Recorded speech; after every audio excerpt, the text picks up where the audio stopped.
soir d'automne, près du feu doux, les voix parlaient d'étrangers debout.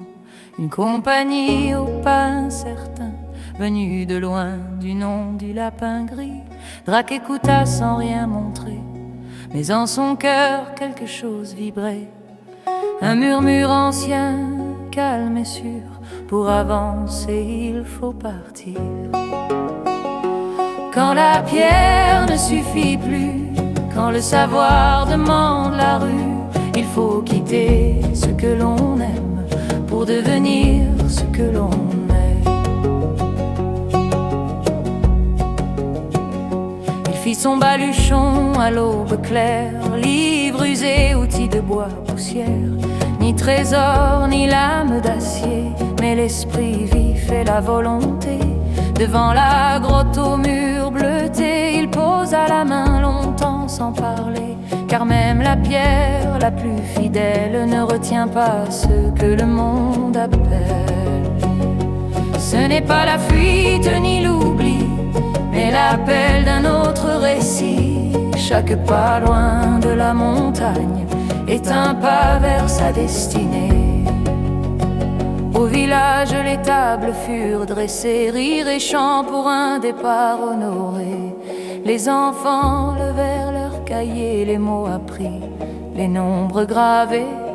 Professeur, dirent-ils sans peur, tu reviens. Il sourit au cœur, car certaines promesses n'ont pas besoin de voix, elles vivent dans ce que l'on transmet déjà. Il a donné plus qu'un refuge, il a semé un avenir, et même loin sur d'autres routes, ce qu'il a appris continuera de grandir.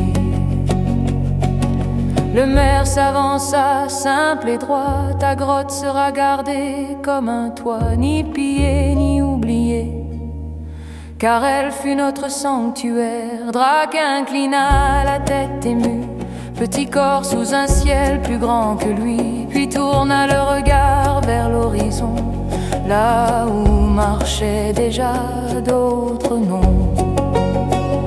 Quand les racines sont assez fortes, les ailes peuvent s'ouvrir sans crainte. Le monde est vaste, parfois dur, mais il attend ceux qui osent.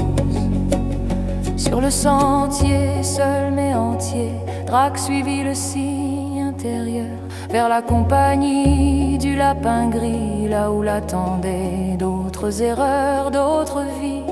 Il n'était plus l'ombre sous la pierre, ni seulement le sage de la montagne, mais un compagnon en devenir sur la route longue du progrès.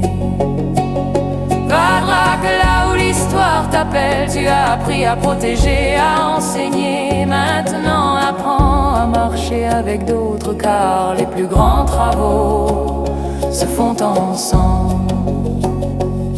Et dans la grotte, la pierre bleue brilla doucement, non comme un adieu, mais comme une promesse.